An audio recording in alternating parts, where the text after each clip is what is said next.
Good morning and welcome to our channel one step with love. আমার হাতে দেখছেন রুটি আর চিকেন চাপ।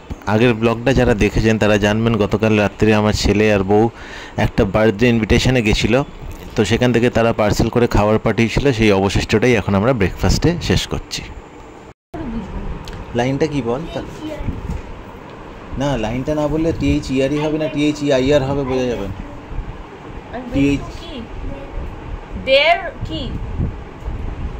THEIR হবে, দেয়ার হাউস বা দেয়ার প্লেস হলে THEIR হবে।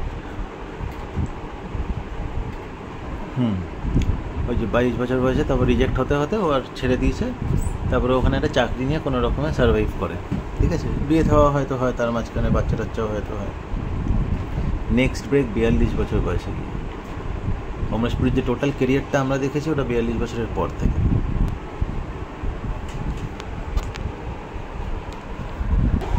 অনেকটা বেলা হয়ে গেছে, এখন আমরা খেতে বসেছি।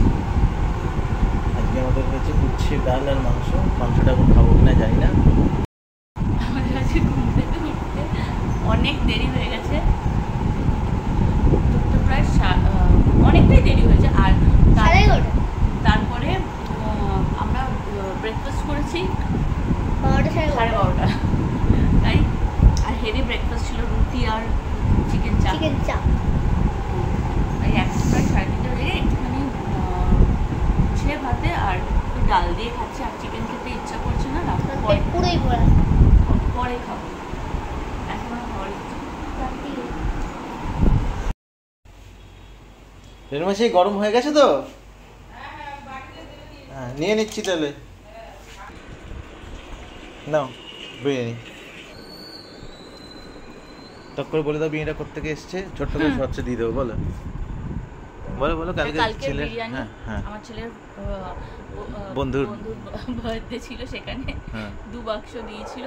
তো আমরা কালকে খেয়ে শেষ করতে পারিনি, তাই আজকে বিরিয়ানিটা সন্ধ্যের জলখাবারে শেষ করে আমাদের আর বিশেষ ব্লগটা করে হয়ে ওঠা হয়নি, তাই এখানেই শেষ করছি। Please like, comment, share and subscribe our channel. Thank you. ভাতটা না খাটে বসে খেতে নেই, তুই তাড়াতাড়ি চলে আয়, আমরা বাইরে বসে খেয়ে নেবো। খেয়ে এসে তারপর পড়বি। দা বসুক না, তুই তো খাবি, আমি তো তোকে খাবো। তুই তাড়াতাড়ি আয়, মৌসুমে এসো, খেয়ে নাও একটু।